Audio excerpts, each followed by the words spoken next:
Well, hi everybody. This is Todd Creager, and I help couples heal from infidelity, which is going to be part of the topic of today's conversation.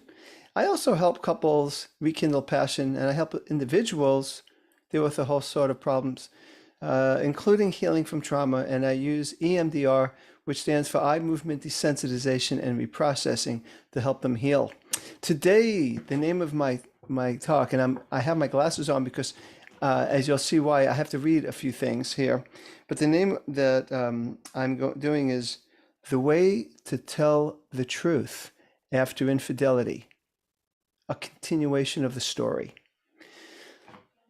Now, why I'm saying a continuation of the story is that recently I gave a talk and I talked about a couple that I've worked with, Peter and Sandra, not their real names, who had some real success in overcoming many multiple infidelities and helping them heal. And I saw them today, and they were telling me how it was interesting hearing about their story in my video podcast, whatever they listen to. But the story they told me today, what they did since last week, was really remarkable. And I wanted to, once again, maybe inspire those of you that are dealing with this problem or know people that are dealing with the problem of infidelity. Because how we tell the truth makes a big difference in how we heal, if we heal, how quickly we heal as a couple. Typically, the way people tell the truth, the person who betrayed, is really in a drip-wise fashion. I call it the drip method. They drip it out because they know they got to say it. They got to say something because they've been caught, let's say, they've been discovered, but their intent really is to minimize damage, and they already feel like their partner is having a lot of negative feelings towards them, maybe hates them, and they don't want them to hate them more, so they continually minimize it. What that does is it creates continuous anxiety in the betrayed person because the betrayed person intuitively knows they don't have the whole truth. It is remarkable how I've seen time after time the betrayed person is right on and they tune in. There's not many. A few times the person who did the betrayal and said, no, that's all it was, I bought into it and believed them, but the betrayed person didn't. And they're almost always correct. And so I've learned to trust that. That doesn't mean that it's 100%, but we have a right hemisphere of the brain, not just the left. The left is the one that understands linearly and uses language. The right hemisphere sees the whole picture. It feels into things. It gets an emotional sense of things. And when a person is saying the words that this is what happened, and yet there's something that the betrayed person picks up that it's not the whole truth, because the right hemisphere is in conflict with the left. I feel something different than what you're telling me. And so that betrayed person can never relax. So what I wanted to share with you is this amazing thing that I heard that happened over in this past week since Sandra and Peter's story came out in my talk that I sent out over the internet and in emails and all that and social media. So if you heard the story a little bit, there were some multiple infidelities. First, there was financial and gambling infidelity on Peter's part, and then Sandra, probably in a state of revenge, cheated, but really continued to cheat and was quite good at covering it up. And it caused a lot of pain for Peter, who kind of trusted that she had, even though she had cheated, that she was coming clean and all that, but it wasn't all true. Now, when it comes to finding out the truth, who typically has the burden to try for the truth to come out? Is it the betrayed person, or is it the one who betrayed? Typically, it's the betrayed person who has the onus of the responsibility. The betrayed person is the one that has to bring it up, whereas the person who betrayed wants to avoid it. The betrayed person has to be the one to ask the questions. where the person who betrayed would rather that not happen and would rather minimize what they see as the damage and rather just drip out the truth. So the onus of the responsibility typically is with the betrayed person. However, if you really want to heal and heal quicker than not, it's actually good for the person who betrayed to have the onus of responsibility for saying the truth. Now that's opposite of the reflex of a person who betrayed, typically for the reasons I've been stating. Who wants to say, I messed up, but that's just part of the story. I messed up even more, you got to hear this. I mean, how many people want to do that? Yet, the consequences are positive. Positive consequences, rewards for it. And the rewards come not always immediately. But I've seen it over and over and over again where the betrayed person finally gets it. Their right hemisphere goes, that's it. I know the truth. I could relax. So let me tell you about this. That's why I say it's a continuation of the story. So that's why I have my glasses on, and because I have to read my notes and I scribble when I'm in session. But what happened was this couple, they were having a pretty nice week. If you recall, they're giving birth. She's giving birth in 3 weeks to their first child, and they were doing a lot of things and getting ready for the baby, and then Thursday, which doesn't matter when you're hearing it, but let's say it's on a Thursday. So Thursday, they were going to celebrate, I believe, his birthday. And they went to a pizza place. And she suddenly had kind of a flashback. So she shared the flashback she had of a memory. And Sandra was talking about how she was at work, and this was in sometime, I think in the early part of 2018. And then she had to go pick up a pizza, but she was picking up with this coworker, a male coworker. And they were driving, I think, to the pizza place. I could have this wrong. I think it was to, not from. I think it was to the pizza place. And he commented how he found her attractive and he liked her legs and asked if he could touch her leg. And she said, okay, which of course now she regrets. But she did say that. And then they went to the pizza place to pick up the pizza. It was for the rest of the work. They got back in there. And then he wanted to initiate more connection physically. And that's when she did set the boundaries. And no, none of that. And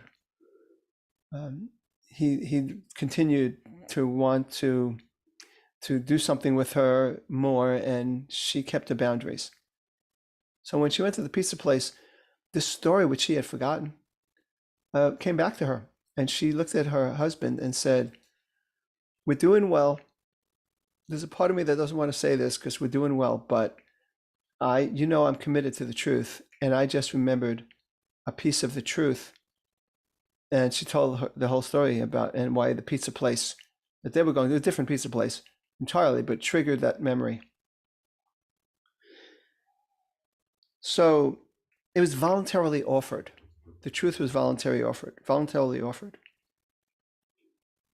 And again, she thought, should I tell him even though we're in a good place? But, I don't want to rock the boat. That's a normal tendency. But she understands this concept of the important way of telling the truth is I have the burden of telling the truth. I'm going to share it.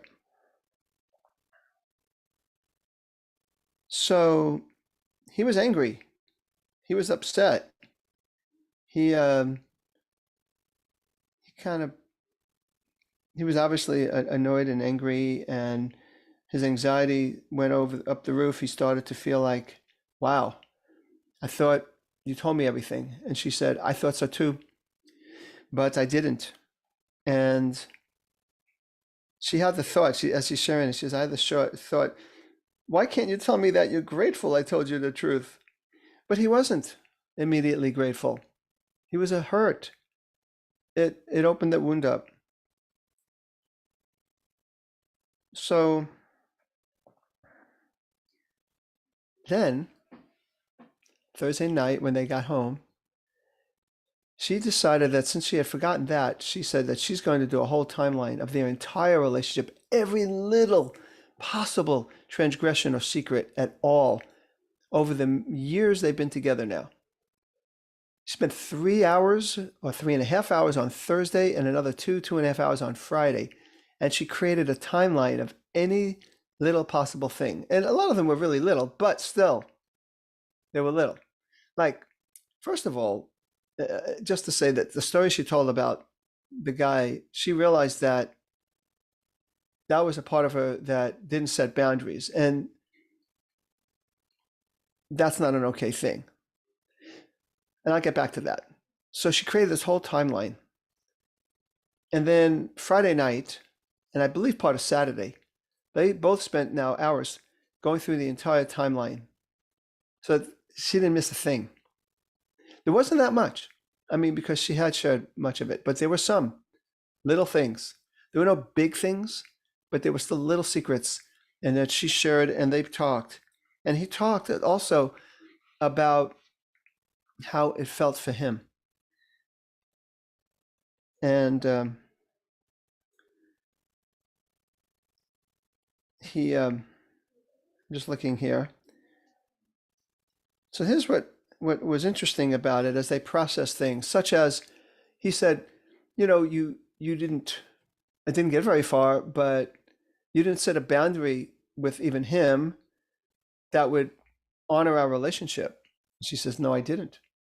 I didn't do that. And there's psychological reasons why she didn't. I'm not going into all that now, but she really had no intent to do anything with this person, but he did do that, and she didn't share it with her husband, and she understands more, and I don't think she would ever let that happen today.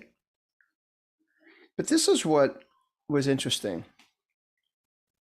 This is what the husband said, Peter. He said, number one is, when she told me on Thursday, and I knew she was telling me to be honest, I still was struggling. And I said, I can't sleep in the same bed tonight. And so we slept in their basement. And his wife understood and gave him the space without pushing or fighting. I thought that was really terrific, that she gave him the space to process, because there was a heck of a truth that she shared. And then on Friday, the same thing, when she started going over the entire timeline, giving him the space. I think it was really impressive that she took all that time to do that timeline. So he said he loved that she took the time to do this timeline, and that she brought it to me without me prompting her. There was no prompting at all on his end. Isn't that something? Honestly. And so he looked different today, and he's going to hear this too, and I think he'd agree. His words were, I really know that we've worked through the meat of the problems, and we're very present with each other. That's why I wanted to read it. I wanted to quote from this session that's today. And I asked too about, like, how, what did you tell? And she said, well, everything. I said, did you tell like every specific little detail of every little sexual encounter? She goes, I didn't. I didn't want to say anything that he didn't need to know, but anything he asked, I told him. And I said, how was that for you? And he said, perfect. Because there was no hiding. Even when she didn't say every little detail, it wasn't to hide. It was not to give him any, extra pictures that he didn't need.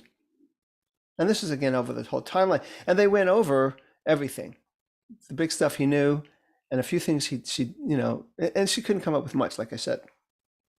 But the key was the effort. This is the way he said it. He said, our conversations on Saturday were not They were rated R, not PG-13, but not X. I thought that was great. That makes a lot of sense. PG-13 wouldn't have been deep enough. X is not necessary in most cases, but R for mature audiences. And he said, there's a sense of a new era about this. So I wanted to tell you that is the way to tell the truth. Now, obviously, if she had to do it again, she probably would have done that timeline months ago, but she did it. And now I am so excited for them who are about to have this baby, and they're in this new era, and they can be they're able to enjoy this new chapter in their life, kind of in a new way. I mean, they're a new relationship, one that's open and connected. And think of the commitment that she had, Sandra, as the betrayer, who went through all that, willing to share about in the pizza place when they were eating, and also the whole timeline and share that. There was a commitment there. And on Peter's part, there's also a commitment to stay present. And while he had the space for those few days, he was processing his own feelings alone, and then they processed them together, and now they're back together, sleeping again in the same bed. I wanted to share that because I think we all could learn from that, the courage that it took for her and for him to do what they did on Thursday, Friday, and then they had a lovely Saturday and Sunday, and onward from there. So I wanted to share that. Again, the best way to tell the truth after infidelity. And I wanted to just continue this story with you. This is Todd Creager, making the world safe for love.